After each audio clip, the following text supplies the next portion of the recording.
In a peaceful Boston neighborhood, a family's fun weekend holds an underlying storm which will strain their relationships. The discovery by one mother of a hurtful deception may make a child's birthday into a day of reckoning. Catherine Hayes was at home in her comfortable kitchen, the aroma of freshly cooked pancakes enveloping her in a gentle hug. She flipped a pancake of gold, her weary eyes lighting up as she listened to her 6-year-old daughter, Lily, chatter at the counter.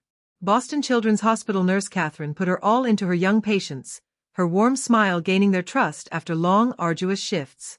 Beyond the early mornings and late nights, nothing was more important than her family. Her husband Brian, a burly police officer with years of force time under his belt, was a pillar at home, reading Lily bedtime stories with a gentleness that softened Catherine's heart. Even after midnight patrols, he'd sit down with Lily, assisting her with numbers homework or throwing a softball in the park, their Saturday routine uninterrupted.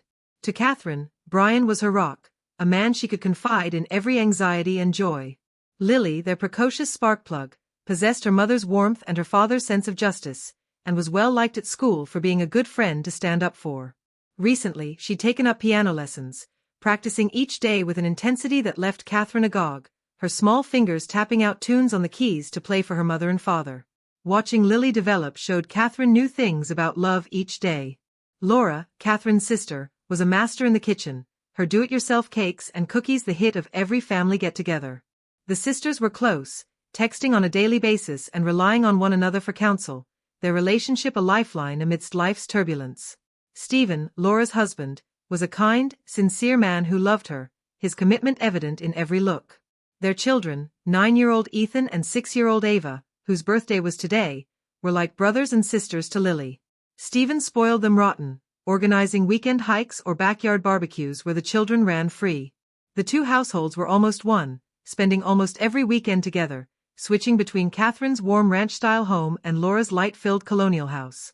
Lily and Ava, ages nearly identical, were inseparable, playing doll, tearing around the yard, or laughing after furious make-ups of brief arguments.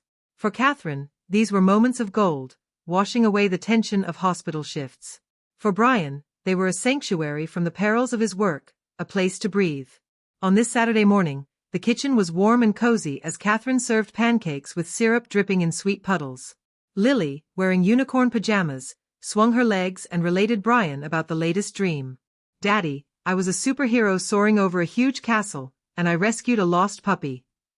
Brian smiled, tousling her dark curls. "That's my fearless Lily. Did the puppy become a member of your superhero team?" "Yup, he got a teeny cape," Lily exclaimed, grinning with pride. Catherine smiled, her heart full, relishing these infrequent mornings when work did not tear them apart.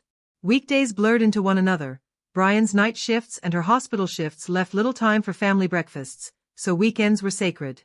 "Today is Ava's birthday," Catherine announced, pushing a plate over to Brian. "What time are we going over to Laura's?" He took a sip of his coffee, glancing at his phone. "Laura mentioned 2 p.m., so we should depart by 1:30. We need to pick up gifts as well." Catherine looked at the clock, 10:15 a.m., and spoke to Lily. "Sweetie, have you chosen something for Ava?" Lily chewed on her chin, concentrating.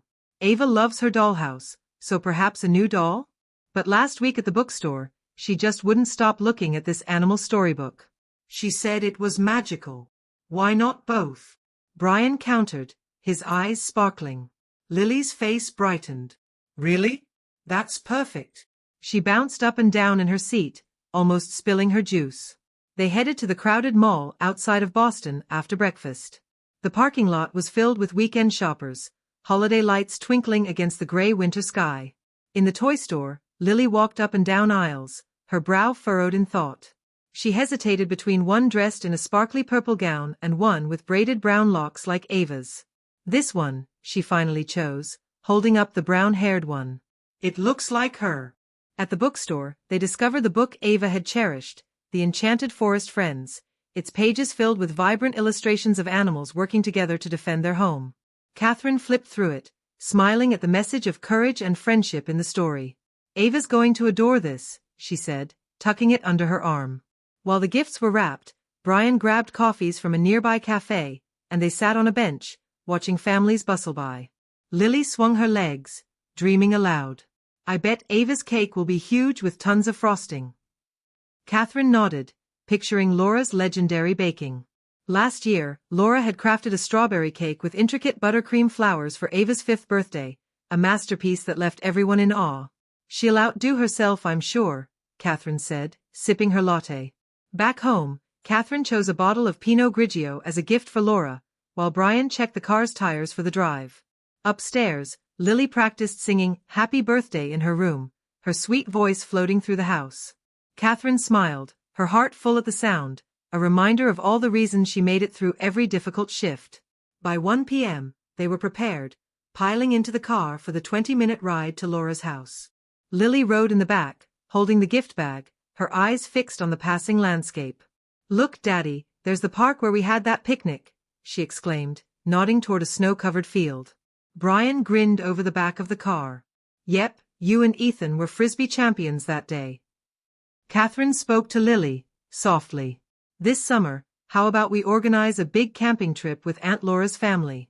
Tents, s'mores, the whole works. Lily's eyes grew wide. Yes. Can we sleep under the stars again? Her enthusiasm filled the car, memories of last summer's lake swimming and campfire tales lighting her face. The leafy Boston suburbs spread out around them, neat houses with neatly trimmed lawns and children on bicycles, a serene Saturday morning. As they approached Laura's street, Catherine recognized familiar spots, a corner cafe, a dogwood-lined cul-de-sac. A few cars filled Laura's driveway, Stephen's parents' sedan among them, suggesting a raucous party. Pink and gold balloons bobbed in the front yard, attached to the mailbox. There's Ava!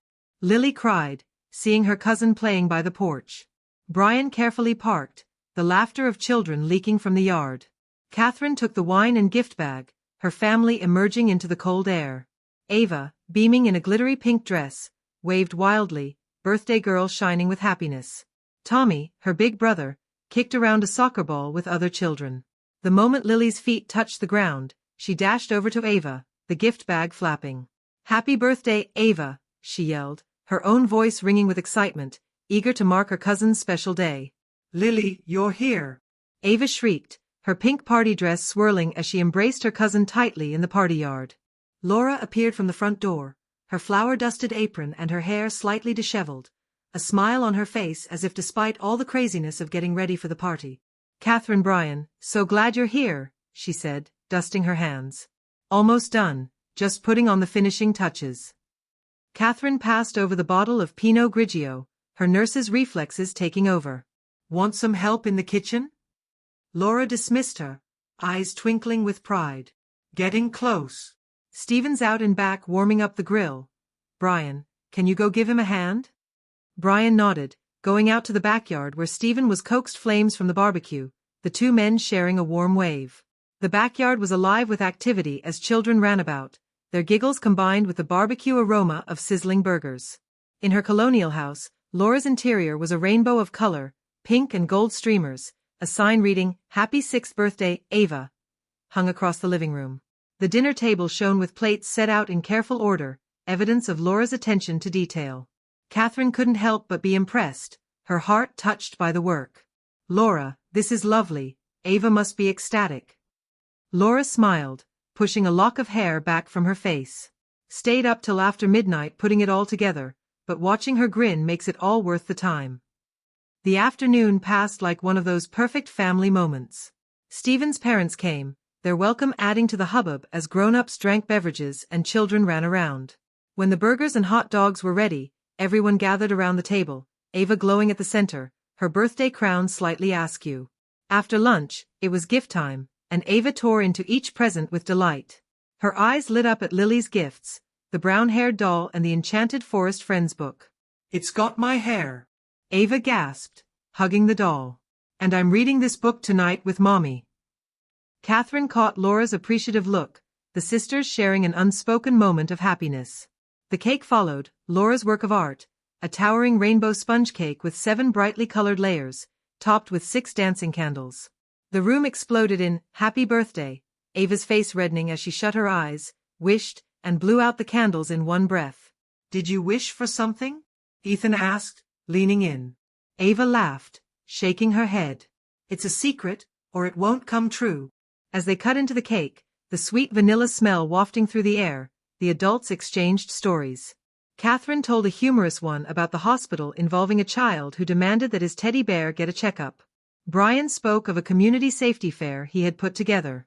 Stephen discussed a new project for his accounting company, and Laura brought everyone up to speed on Ethan and Ava's school exploits. It was like the ideal day, all wrapped up in laughter and love. It was around 4:30 p.m. when Catherine's phone vibrated in her jacket pocket. Brian's name on the caller ID did not make sense. He was standing in front of her, tossing burgers with Stephen. Baffled, she picked it up. "Brian, you're literally standing in the backyard."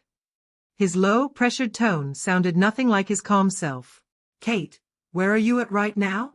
Her heart raced at his tone, a cop's edge blended with honest terror. "I'm at Laura's, with everybody." "What's wrong?" "Take Lily and clear out of that house immediately," he instructed, his tone hard. "Don't ask questions, just leave." Catherine's heart thundered, her nurse's calm shattering. "Brian, what's going on? You just left." "I'm at the station. It's an emergency. Take Lily and go. And Kate, stay clear of Stephen." The words hit like ice, chilling her to the core. Stay away from Stephen? Her kind, dependable brother-in-law? "Brian, where are you?" "This doesn't make sense." "I'll explain later. Just take Lily and get out. Now." His urgency was unmistakable, a tone she'd never heard in their 10 years together. "Okay, I'm going," she whispered, hanging up, her hands trembling. She scanned the yard. Lily and Ava were playing tag, giggling as they darted between balloons.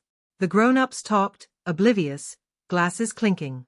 Catherine smiled, her heart pounding as she called out, "Lily, sweetie, come here." Lily pouted, skipping over. "Mom, I'm having fun." "Daddy called, and we have to go home. Something came up at work."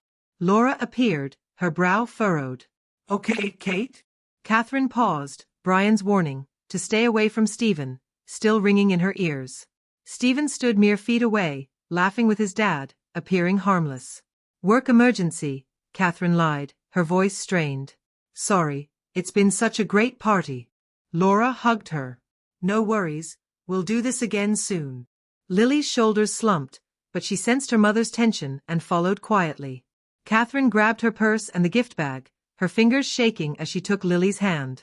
"Happy birthday, Ava," she called, her voice wavering. As they headed to the door, Stephen's voice rang out. "Leaving already? Party's just getting started." His voice was warm, but it made Catherine shiver. She dodged his eyes, saying, "Something came up," and bolted out the door. Lily pulled on her hand as they were reaching the vehicle. "Mom, why are we hurrying?" "Where's Daddy?" "He's fine, sweetie," Catherine replied, her voice tense. "We just have to catch up to him." She struggled with the car key, getting into the driver's seat, but when she turned the ignition, there was nothing. She did it again. Nothing. A third attempt. Still dead. "Mom, why is the car broken?" Lily asked, her voice tiny in the back seat. "It's fine, just a glitch," Catherine replied, but her voice trembled. She got out to investigate, her stomach lurching at what she saw. 4 flat tires, deep gashes cut into the rubber. This wasn't a breakdown, she'd been sabotaged. Brian's words rang in her head. "Stay away from Stephen." "But how?" Stephen had spent the day with all of them. When did he have time to do this? Her fingers shook as she called Brian, who picked up on the first ring. "Kate, are you okay?" "Brian, the tires, they've been slashed. Someone did it on purpose." A low oath was heard over the phone, his voice strained with fear. "Move away from the house. Walk, run, I don't care, get out." "I'm 3 minutes in a patrol car." Catherine's heart pounded as she faced Lily. "Sweetie, Daddy's arriving. We're going to go meet him. Why can't we take the car?" Lily asked, looking at her with a confused expression. "The car's not working, but Daddy's nearly here," Catherine replied, trying to remain calm as she unbuckled Lily and lifted her out of the seat. They began down the street, Lily's tiny hand in hers clasped so tightly. Distantly, sirens wailed, growing louder. Relief washed over Catherine as a patrol vehicle skidded around the corner, Brian springing out before it had even come to a complete stop. He sprinted to them, drawing them into a tight hug. "Okay? Nobody injured. We're fine, Catherine replied, her voice trembling. But Brian, what's happening? Why is Stephen hazardous? He looked around, his cop senses on high alert, then spoke in a soft tone. Come on inside the car. It's not safe here. They got into the patrol car, Lily tucked in Catherine's lap, her head buried against her mother's shoulder.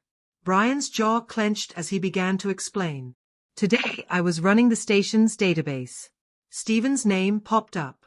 Catherine's breath caught, her mind racing. What are you talking about? 10 years ago, he was convicted of statutory rape of a minor, Brian said, his tone somber. Served 3 years, now on probation. The record's clean, it's him. Catherine's world tilted, her stomach churning. Stephen? Laura's Stephen? He's a father, a husband. How is this possible? I didn't want to believe it either, Brian said, his eyes fixed on the road. But the evidence doesn't lie. Stephen said without hesitation, his voice firm despite the tension in his eyes. Laura's tears welled up as she spoke, her hands still clasped around her husband's. I trust Stephen entirely, but I comprehend your apprehensions. Family is confronting truths with honesty and compassion. Catherine experienced a pull in her chest, her sister's words resonating her own tug-of-war between trust and suspicion. As a nurse, she'd witnessed people to shift. As a mother, she could not disregard her intuition. We required time, Catherine replied, her voice gentle yet firm. While we first heard, we were taken aback, not knowing how to proceed.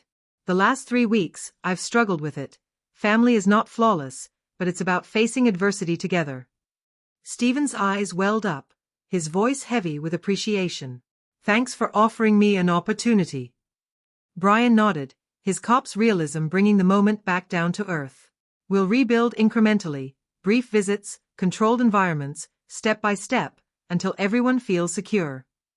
The discussion went on for almost 2 hours, interrupted by thick pauses and harsh moments. Sometimes Catherine's fear blazed, thinking of Lily's safety and danger. Sometimes she perceived sincerity in Stephen's eyes, reflected in Laura's unshakable encouragement. They came to an agreement on a way forward, not simple, but based on dedication to their family's unity. As the sit-down ended, the children burst in, not knowing the gravity of the conversation. Lily climbed onto Catherine's lap, her voice cheerful. Mommy, what were you all talking about? Catherine smiled, pushing a curl out of her daughter's face. Grown-up things, sweetie, how to make our family strong and happy. That evening, in the stillness of their bedroom, Catherine turned to Brian, the glow of a streetlight coming through the blinds. Did we do the right thing? She asked, her whisper barely audible. Brian sighed, his candor naked. I don't know for sure, Kate. But hiding from this won't fix it. We'll watch closely, balance trust with caution, and protect Lily above all. Catherine nodded, her mind still tangled but resolute. The past 3 weeks had forced them to face a new reality, one where family meant navigating messy truths with courage. 3 months later, the families gathered again, this time at Catherine's house for a Saturday barbecue. The atmosphere was lighter, but only with effort.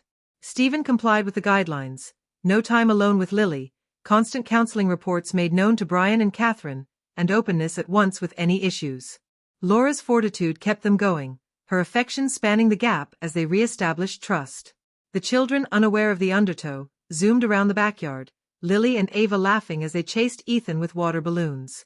Stephen remained close to Laura, assisting with the grill, his behavior always on display, his expression guardedly natural. Catherine observed from the porch, a glass of iced tea held, her heart guardedly optimistic. Laura sat beside her, a gentle smile on her face. They grow so fast, don't they? She said, nodding toward the children. Catherine nodded, her voice subdued. I was afraid we'd lose this, our families, our weekends. But we're finding a way. Laura tightened her grip. We're stronger for it, Kate. Honesty makes us stronger. Brian grilled burgers in the distance, watching Stephen, his watchfulness understated but constant. Later, when the sun was low, Lily came running to Catherine, holding aloft a chain of daisies she and Ava had constructed. Look, Mommy. It's for you and Aunt Laura. Catherine knelt down, allowing Lily to pour the flowers over her head, her heart filling up. It's stunning, sweetie, she said, holding her close in a hug. Stephen came closer, keeping a respectful distance, and smiled faintly. She's captured your heart, Kate. Catherine looked at him, recognizing the man who was struggling to rebuild himself, not the dark shadow of his past. Thanks, Stephen, she replied, her voice firm. The way wasn't easy, doubts persisted, and trust a gradual ascent, but they were heading forward. That night, Catherine sat at her desk, journal open, the house silent but for Lily's quiet snores down the hall. Today, we laughed together again. It's not perfect, but it's real. Family is about enduring the hard things, fear, mistakes, forgiveness, and growing together as a choice. Outside, the Boston suburb slept under a star-studded sky, streetlights casting a soft glow. Catherine closed her journal, a sense of peace settling in for the first time. No family was perfect, but with courage and compassion, they might overcome anything. Family isn't perfect, it's learning to face unpleasant truths honestly and rebuilding with love. If this trust and redemption story resonated with you, smash that like button and share it with your friends. Subscribe to Revenza Tales and comment below. How would you handle a family secret like this?